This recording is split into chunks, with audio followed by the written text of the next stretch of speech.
Okay, so my name is Erik Mittra from Oregon Health and Science University. Thank you all for coming to this joint session between ASCO and the Society of Nuclear Medicine and Molecular Imaging. So we've heard about the background for NETs and imaging for NETs, specifically focused on gallium dotatate. And now I'll talk about PRRT. So of course, it's a very exciting time in our field because after a very long time in use of PRRT around the world, primarily in Europe. This is the FDA approval letter for Lutathera. And specifically, I'll point out that it was approved this past January for all types of gastroenteropancreatic neuroendocrine tumors, which are showing increased somatostatin receptor expression, as was just discussed by Dr. Menda. So very exciting time in our field. The outline of this talk, I'm going to, given what I expect, the audience is relatively familiar with some of the initial things, so I'll kind of go through those a little bit more quickly and then really focus in on the practical aspects and issues and future directions for PRRT. So we've already seen that for imaging and for therapy, it's this idea of using the peptide linked with a chelator to the radionuclide. You can see the chemical structure for lutetium dotatate there on the right-hand side.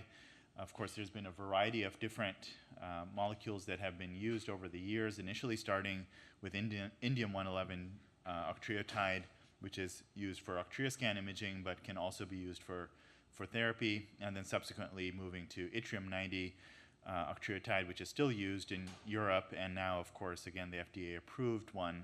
The only one that's FDA approved from this list is lutetium dotatate, or Lutathera as the brand name.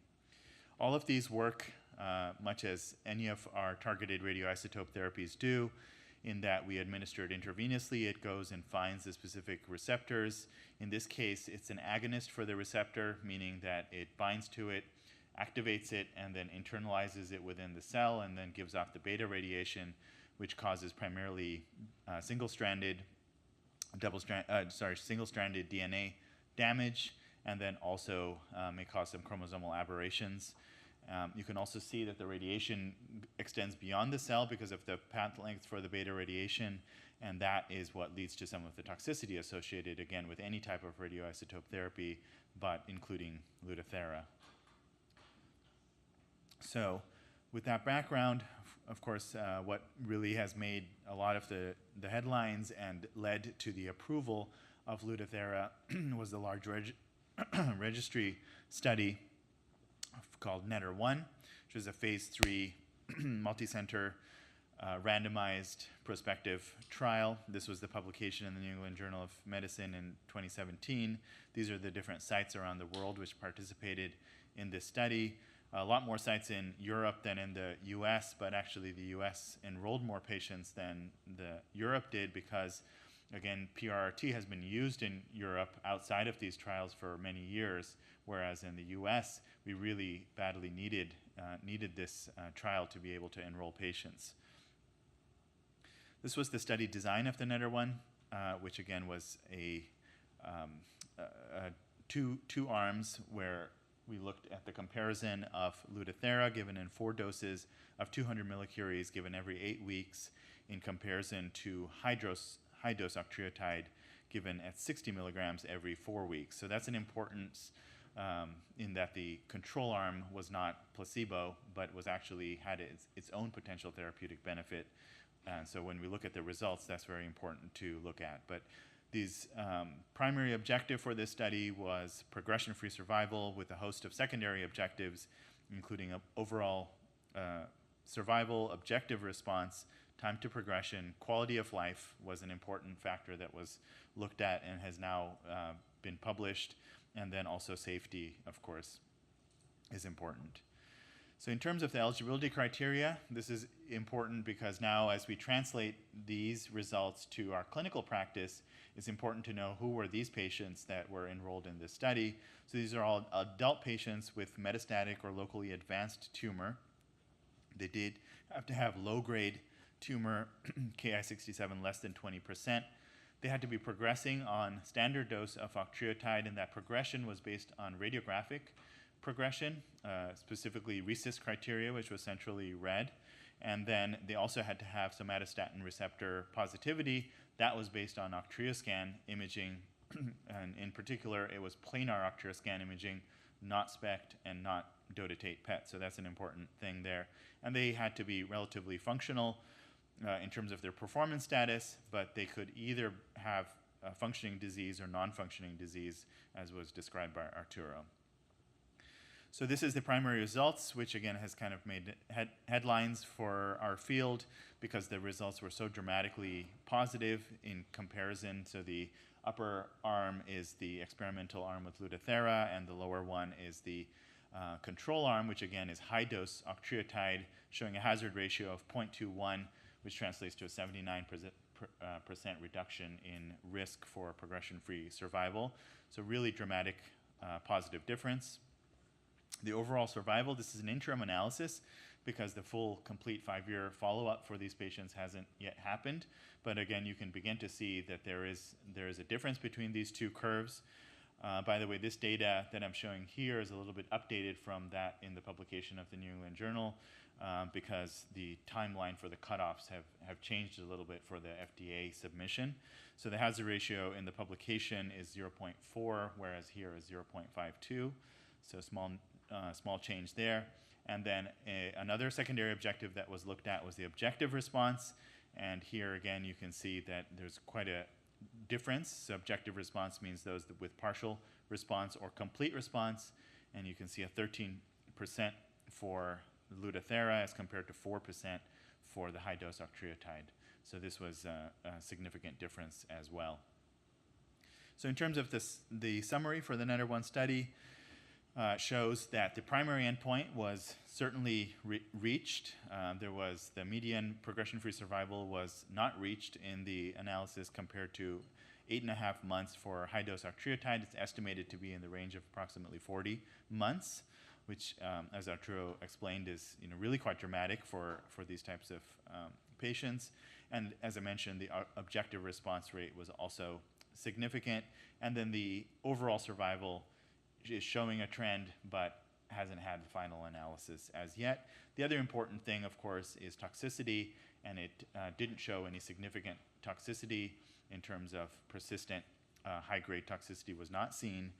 And then lastly, I mentioned that we looked at quality of life measures as well, and there were significant differences for overall health as well as specifics for diarrhea, flushing, and sweating as well. So really across the entire spectrum of things that were looked at in this study, it was a very positive study, which subsequently led to that FDA approval, which I showed in the beginning.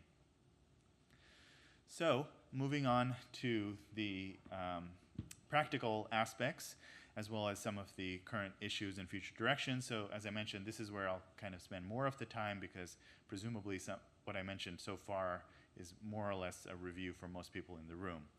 So despite it being a wonderful therapy based on the NETTER-1 results, it's not certainly for everyone. And just like we had specific eligibility criteria for that study, similar type of eligibility criteria should be applied for your clinical patients. So number one, again, this is really for those patients with low-grade tumors. Based on Ki-67 of less than 20% is ideal. Those patients who have kind of the moderate grade or 20 to 50%, that's a kind of unknown area and probably an area of further evaluation because some of those patients probably have enough somatostatin receptor expression to warrant doing this therapy where others may not. Both functional and non-functional patients can again be enrolled. The receptor density again needs to be explored, ideally based on the NCCN guidelines on gallium dotatate PET, but if for whatever reason that's not available, then octreoscan can be used. This is one area, again, where actually it leads to a lot of controversy because we actually knew how to evaluate octreoscans in terms of the Krenning score for PRRT. We don't really know how to look at dotatate PET in the same way. People think about using the Krenning score in the same fashion for dotatate PET, but the resolution is so much higher that you see all sorts of different things on this one than you see previously, as Dr. Menda explained. And so, should we be doing something else? Should we be using SUVs or a certain ratio? All of this hasn't really been established yet, but one way or the other, you need to do some sort of imaging using these. And then lastly, the laboratory values too. Again, going back to the NETTER-1 study, there were strict criteria for what lab values to use.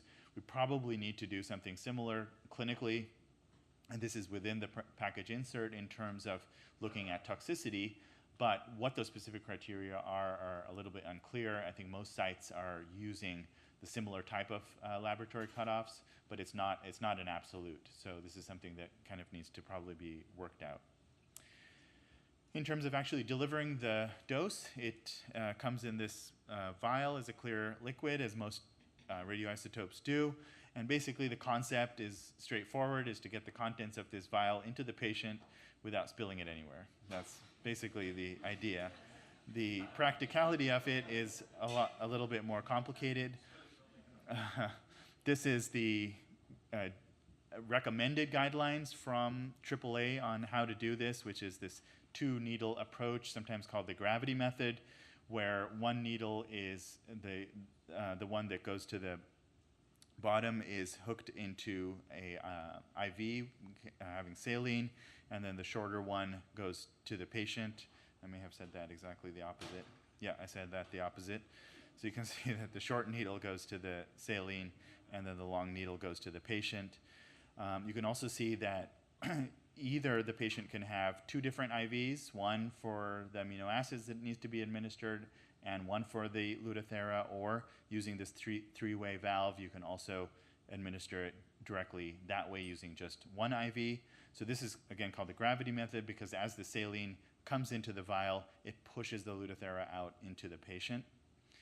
The other way that has been done, for instance, at the prior institution I was at, we removed the contents of the vial into a syringe and then used an automated syringe pump, then shielded an automated syringe pump to then administer into the patient. So these are some of the different ways that can happen. In terms of timelines, so the administration of PRRT itself, regardless of whichever method you end up using, goes in over 30 minutes, and that's very set and typically doesn't have any major issues. But the main thing that can cause some complications are the amino acids that I referred to before. So for those who may not be familiar, the amino acids are given for renal protection. And I mentioned here that they need to be given over 4 to 6 hours, and that's a critical difference, actually. The 4 hours is what's recommended, again, within the insert. And there's a couple of different types of amino acids that are available. The one that was used in the NETTER-1 study caused a lot of nausea because it wasn't very isolated production of arginine and lysine, and that's really all you need for the amino acids. And when we were using that amino acid formulation, we had to slow it down, and often it would take at least 6 hours to be able to give it. Now, there's different compounding pharmacies that are available in the US that produce more specific concentrations of lysine and arginine, and those cause much less nausea, and so they can be given over 4 hours. And again, as I mentioned, that causes a major difference in terms of doing this therapy over the course of one day. Regardless of which amino acid formulation you use, you would have to initially give anti-nausea medication, and so that will take some time up front. If you're using the older formulations of amino acids, you probably need to give additional antiemetics during the course of the therapy. You'd need some time before and after all of this to have the patient situated in the room, place the IVs, and then after the therapy is done as well, you can't kick them out of the room immediately. You need to give them some time to start feeling better, get ready to go home. So taken together, all of this can add up pretty much to at least half the day, if not the full day. And again, I stress that the type of amino acids you're using has a major effect. If you're able to use the newer amino acids, you can potentially do multiple patients a day by staggering them just a little bit. But if you're bound to using the older ones, then it can really take all day. In either case, nursing is probably the most important person during the course of that day, because they're the ones who are handling all of the ancillary supportive medications for these patients. And nuclear medicine's role that day is relatively limited in terms of checking in the Lutathera dose and then administering it to the patient over that half-hour period. So ultimately, the location of that infusion space is institution dependent. Basically, the choices that I've been hearing is that some places have enough room within nuclear medicine to do this, whereas other places are going to infusion areas to do it. Both areas have pros and cons, because if you're doing it in nuclear medicine, then you would need to train your radiology nurse to be able to handle all of that ancillary things. And if you're doing it in oncology, then you have to train them about the radiation and precautions associated with that. So both ways work well. It's just whatever works for your institution. In terms of radiation and release considerations, luckily there's not actually too much to worry about, I would say, especially in comparison to some of the isotope therapies that we do.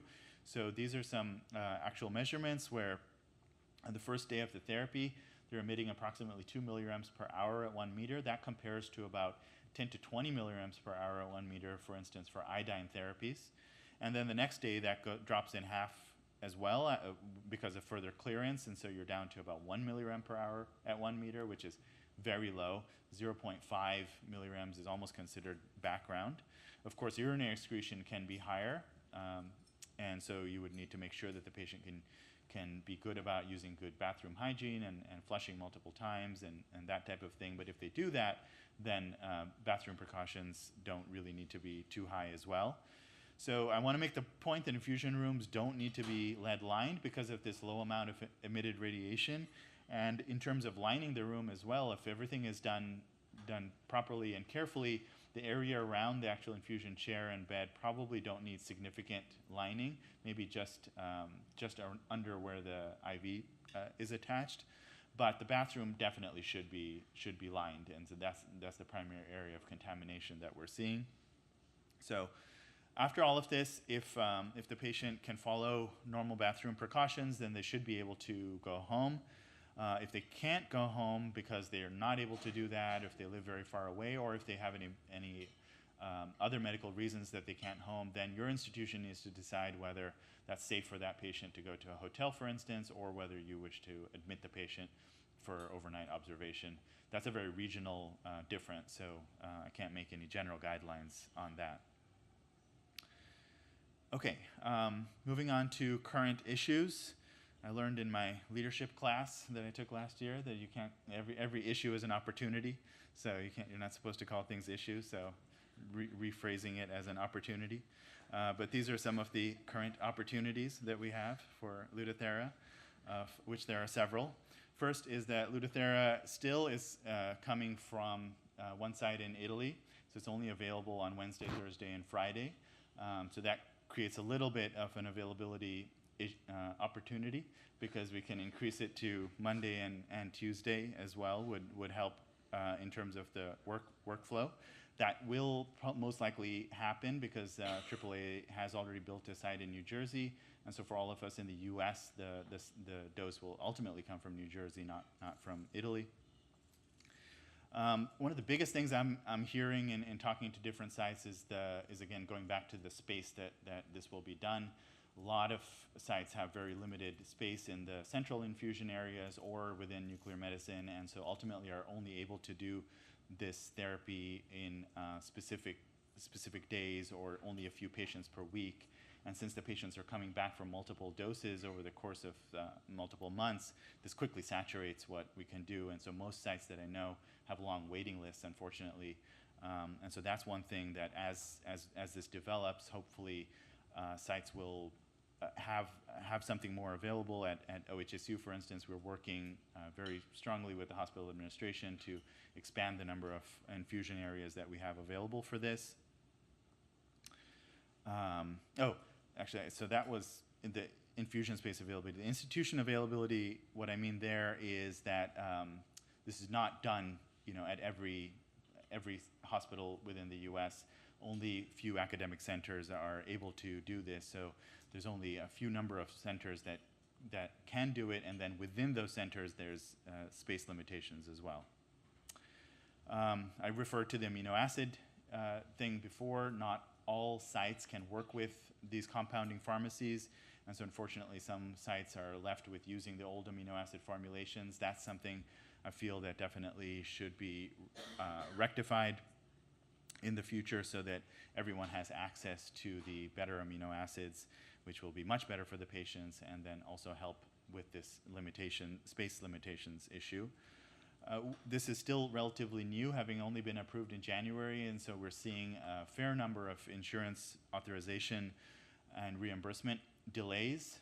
Luckily, I would say that most sites that I know who are doing this are beginning to see positive results from most insurers, but this is still something that's causing significant delays. So again, I think this will probably end up being worked out, but for the current time is an issue.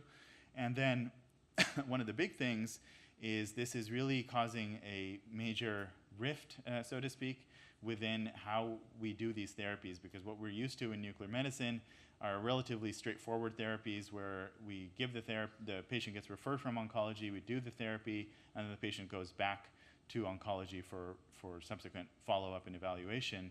Well, this one is very different, again, because it's given over the course of about 8 months, and so it's causing a lot of uncertainty about who will be evaluating these patients for the therapy in the first place, who's going to be seeing the patients in the interim, and even after all of it is done, if the patient is having more long-term issues from it, is it nuclear medicine who continues to see them, or is it oncology? And then it complicates it even more if the patient is coming from an outside institution, and then we really don't know who's going to do it. Is it the community oncologist who sent the patient to that site that does Lutathera, or not? All of this is really quite unknown right now. And then lastly, I would say that, as I mentioned before, the release guidelines are still a bit unclear. It makes me a little bit nervous because I fear that different sites will create their own guidelines, which might be quite different. This is the exact same situation that currently happens with I-131. I don't know if you're familiar with that therapy for thyroid cancer, but every institution has their own release guidelines, and some places say you should be isolated for 4 days, other places say you should be isolated for 7 days, and creates a huge amount of confusion for the patient, and not to mention the physicians as well. So I hope we can get some more clear guidelines about release. Probably the biggest thing, however, is actually the sequencing of this therapy, along with others. This was referred to by some of the prior speakers. It is, again, within the NCCN guidelines across all different types of neuroendocrine tumor, and it's generally understood that this would be a second or third line therapy for patients with metastatic inoperable disease who have progressed on octreotide or lanreotide, who express strong somatostatin receptors. But then when you delve into the details of it, it gets very confusing. So what subtypes are we specifically talking about? What grade is truly okay? I mentioned, the lower grades are fine, but the mid grades, what about those? Or patients with heterogeneous disease? What truly does constitute strong SSTR expression? What type of imaging are you using? And I mentioned, even with gallium dotatate PET, we don't really know how to use that well yet. The volume and the distribution of disease matters a lot. Should you do this when it's low bulk disease, or should you wait for this when it's more disease? And then the distribution, is this something that can be used for localized disease or only for widely metastatic disease? And a specific case of that is liver dominant disease. And for patients who've had some type of liver embolization, should you do this before? Should you do this after? So a lot of questions when you really start getting into the weeds of it. So that leads lastly to the future directions, which I've kind of alluded to many of these in terms of these opportunities that we have with Lutathera, but I'll specifically highlight some of them. So one is for patients who do well with PRRT initially and then have a good progression-free survival period and then subsequently progress. Is this something that we can consider as a repeat therapy for patients or not, or should they move on to something else and then come back to this? That's an area that needs further research. The intravenous approach that's been used so far is not the only way that this can be given. It can also be given intraarterially, as yttrium-90 is given for patients with liver-dominant disease. So that's another way that can be looked at. Probably the biggest one, again, is in terms of sequencing and then combination therapies as well, with everything that's listed there, right? So everything that's done for these patients, you could also consider this as an adjuvant to that, or literally in addition to that. But again, it brings up the sequencing question as well. So a lot of unknowns there, of which there are some studies that are now going on for that. There are novel peptides that are available. The current one that is used, I mentioned, is an agonist for the somatostatin receptor, but there are a novel generation of antagonists that are also available with higher binding affinity to the somatostatin receptor, and which don't require activation of the receptor, and so this might be a future direction. It's been mentioned a couple of times that yttrium-90 with a higher energy and longer path length might still have a role for patients, certain patients, especially with those with bulky disease as opposed to lower volume disease. And lastly, there's a general consensus that dosimetry is very helpful. Personalized dosimetry for personalized medicine is a big thing in the field in general, and certainly can be applicable here. And the last one that I forgot to put into this slide is response assessment. So that's another big area. We don't know how to follow these patients. I personally think that just doing CT and MR, which has been done for so long, is not the way of the future. If you're doing a therapy that's specific to those receptors, then why not look at those receptors in terms of response and not just anatomically. Okay, so I will stop there. Thank you.